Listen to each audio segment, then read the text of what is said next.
श्रीराम समर्थ.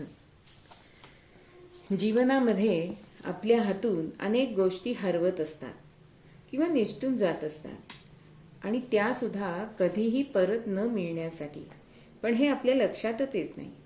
आणि जेव्हा त्या हरवतात ना, त्यावेळी ती अस्वस्थता, बेचैनी, हुरहुर, अगदी डोळे मिटल्यावर प्रश्न पडतो की हरवली कशी आपल्याकडून.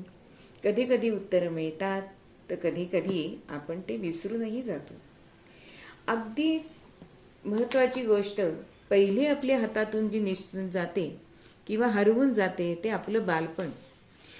तेव्हा आपल्याला वाटत असतं की मोठी आई आहे, तिला काही नाही, दुपारी छान झोपता येतं, टीव्ही बघता येतो.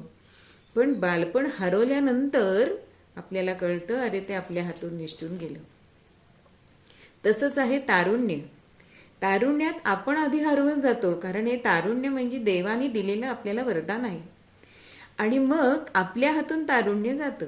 अशी एक गोष्ट सांगितली जाते की एक बाई अगदी कमरेमध्ये वाकून चालत होत्या.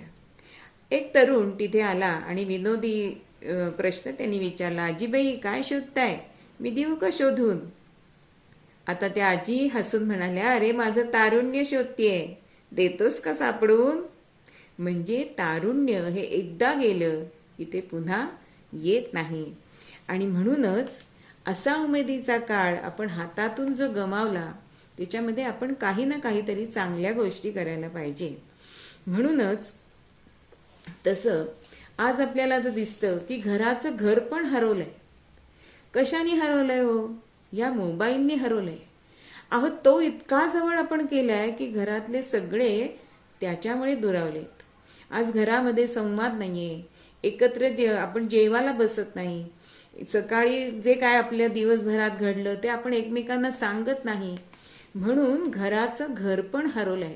अहो, घर कितीही सोफा वगैरे सगळं असेल, सोफा सेट असतील, किचन सेट असेल, लेमन सेट असेल, पण जीवन सेट झालंय की नाही हे मात्र आपण बघत नाही.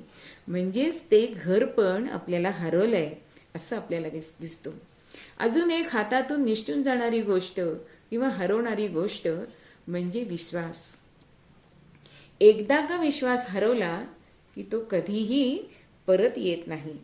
म्हणून या हरवाहरवीत आपण आपल्या जीवनाचा आनंद हरवतोय की काय, असा विवेक करायची वेळ आपल्यावर आलेली आहे.